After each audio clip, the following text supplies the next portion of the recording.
Hello and welcome to today's teaching session. The purpose of today's teaching session is to talk to you about the tablet included in our Google Expedition Kit. The purpose of the tablet is to help students navigate a teaching experience that the teacher has pre-selected. Let's go ahead and walk through the setup process. On the left-hand side of the device, you will notice the power button. You have a volume button located in this space. And then this button right here is the power button. You can press this button one time in order to wake up the device. If at any point you need to either turn it on or restart the device, then this is the button that you would use to perform either of those tasks. To simply wake it up, press it one time, but to restart it or to shut it down or to turn it on, you're going to hold this button down longer. If you're restarting the device, a prompt will appear indicating that you would like to restart it. Otherwise, you can also choose the option to turn the device off from this window. If you have woken up the tablet from its slumbered or sleeping position, you will see a screen that looks like this. In order to unlock the device, take your index finger and then swipe or slide from the bottom up. I usually choose to do this in the middle of the screen. I really don't know if it's all that important if you're on either the left or the right-hand side of the device, but I usually just swipe up in the middle and then that action opens up the device. Once the device is open, it will look like this. From this point, if you wish to search for, download, or start any of your expeditions, it's necessary and important to ensure that you are connected appropriately. You want to make sure that you connect to CUSD Guest if you need to download or search for any content. If you're at the point where you want to escort your students through a teaching situation, you must be connected to the hotspot that has been provided on the exterior of box number 1. In order for the menu to appear, come over to the far right area of the tablet, take your index finger and slide down from the top right corner. When you do this, a menu just like this will appear. From this spot, go ahead and tap on the gear one time. When you tap on the gear, it will let you know the status of several different items. The only thing that's important to us is the Wi-Fi settings. Located right here, it will let you know how you are connected, either to the internet or to the hotspot. In order to make any adjustments to this area, go ahead and tap one time. When you do that, the hotspot will look for any other networks that are available. If you want to switch from Lenovo VR Admin 117 5 gigahertz network, you can either switch from that one or scoot over to the CUSD guest network in this area. Those are the only two that we work with. So if you're ready to initiate a teaching session, stay in the Lenovo Radmin network. Otherwise, go ahead and switch to the CUSD guest. So choose the one that's appropriate for the task that you want to achieve. So let's pretend that you would like to switch between them. Go ahead and tap on the one that you would like to switch to, and that's how you can switch. If you're headed over to the guest network, it will require that you sign in using your credentials. If at any point you would like to disengage from whatever screen that you're on, you do have buttons that are located at the bottom. If they disappear over time, swipe up gently from the middle and you will see these 3 buttons appear. I typically only use the left one and the middle one. The circle will take me back to the main screen or the home screen, and the triangle will take me back in history one step at a time. So let's say that you would like to connect to the guest network. If this is the first time that you're using it, after quite some time or the first time ever, then you will want to log your credentials in. If you left your credentials in, they will be remembered and then you can connect from there. Or if the last user left his or her credentials in there, then you will find that accessible at that time. When you click into the guest network in order to authenticate it with your own personal credentials, you will notice these 3 areas at the top. Make sure that you have clicked these menu items over here. You will see a few selections to choose from.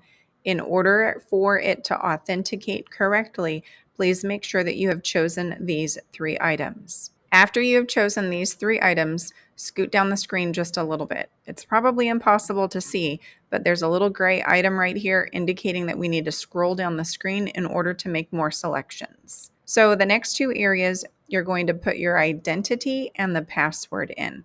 For identity, you're going to use your Clovis Unified username, just your first name and your last name and nothing else. And then in the password area, you're going to use the standard Clovis Unified password that you use for everything. Once all 5 of those items have been selected or filled in, the word connect will then illuminate green, and you can click right there where it says connect. Please be patient with the device. It will take a little while to connect. Don't be discouraged if you need to go back in and then type those items in a second time. It's very natural to skip something or to leave out a capital letter or those sorts of things. So give it a second try if you're discouraged and it doesn't work properly the first time. Once it has finally connected, it should say connected right here in this region. Again, just be patient with it, please, and thank you. When you're signed in as yourself, the students cannot connect to Expeditions. So please be careful. If you're troubleshooting any problems, there is the potential that you need to go back in from the top, swipe down, choose the gear, and then switch over to the Lenovo VR Admin 117 Hotspot. In order to check the strength of that connectivity, you're more than welcome to tap on it if you need to. If at any point you want to remove your credentials from the tablet, go ahead and click on CUSD Guest, and then down here in the bottom left-hand corner, it will say forget. However, warning, flashing lights. Do not forget the password for the Lenovo VR Admin. Stay away from the forget button when it comes to the hotspot. Otherwise, all other individuals from that point forward will not have access to these devices until the district office can get out and type that information in. So please, please, please don't do that. Thank you so much. All right, let's use one of the buttons on the very bottom. I'm going to choose the circle. Once I've chosen the circle, that's going to take me back to the main screen. Once I'm on the main screen, I'm going to choose the circle with the orange flag because that's going to get me into Google Expeditions. When I do that, I'm going to land at a space that looks similar to this. There are 2 main areas in this space that are helpful for me, the Discover area and the Library area. The library area indicates that these items have been downloaded and I can use them. Up here where it says search tours, you can search by name for a specific tour and you can download it to the tablet. At some point in time, the tablet will get too full and it can't just keep downloading. So periodically we need to temporarily remove some of these tours in order to create space. We haven't had that problem so far just yet, but if for some reason it's letting you know that you cannot download anything, number 1, check to make sure that you are on the right network, and number 2, make sure that you have not maximized the total capacity of the device. Right here, I've clicked on Library. You'll notice how Library is orange. It's illuminated in orange, letting me know that I am in this specific area. All of these check marks indicate that they have been downloaded to my device, and I can show these tours to any of the children or the students. I usually work in K-6, so I call learners children. I know at the high school level, they're adults at that point, and so bear with me. In order to activate or use or show any one of these resources, go ahead and tap 1 time in order to activate that tour. After you've had a chance to activate that tour by tapping on it, then right here it says guide. By clicking guide, you are stating that you want to share this resource with your learners. You want to take them through that specific tour. This box usually appears. I usually click got it. It's not a very helpful resource to me specifically. That's not how we get the students in, but I usually click got it in order for that box to disappear. And then once I am ready for the students to have access to this information, I'm going to choose the specific scene that I want to walk them through.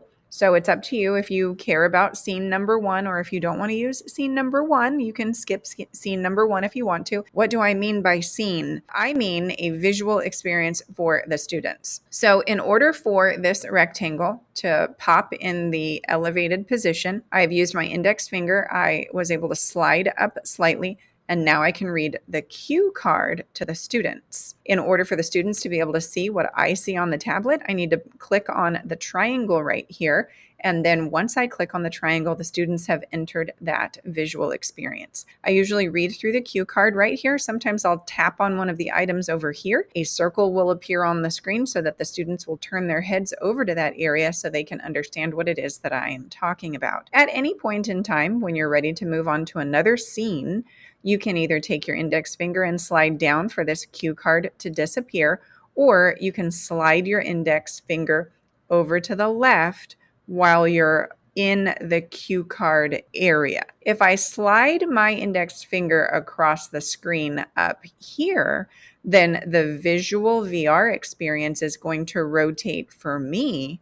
If I want to move through the cue cards or the scenes, I need to make sure that my index is sliding along the bottom. When I'm ready to activate the next scene for the students, I'm going to choose the play button on the right. In this screen, you'll notice that it is a pause button because this scene is active. When I slide over to the next cue card, it will not be activated for the students until I click the play button. So just pay attention to whether or not you want the students to see that next scene yet or not. Feel free to ask them, all right, team, what do you see now?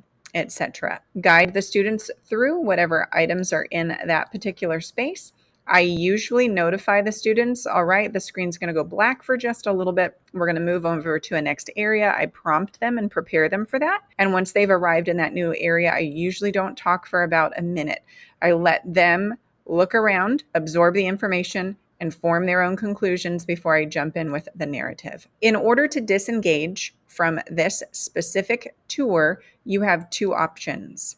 You can either choose the buttons on the bottom in order to choose a different tour, or you can choose the X on the top left in order to exit. The viewing experience for your students will stop. If I were you, I would let them know, all right, team, it's going to go black for just a second, or it's going to show a circle that says connecting.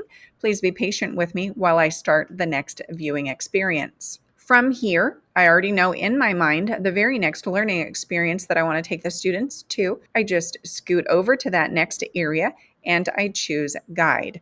If you can't get out of this specific area, notice that there's an X up here on the top left corner, and that's how you would disengage from that item on your screen in order to choose a different item. Please remember to restart the device if you have any issues. On rare occasions, sometimes in a session, I will need to restart. I apologize to my learners. Hey team, be patient with me. I'm going to restart it real quick. And then during that time, it's a great opportunity to discuss what they already saw or what they're going to see. So my suggestion is be flexible and kind and patient if you need to navigate any troubleshooting issues. All right, team, thank you so much for watching today's presentation and have a great day.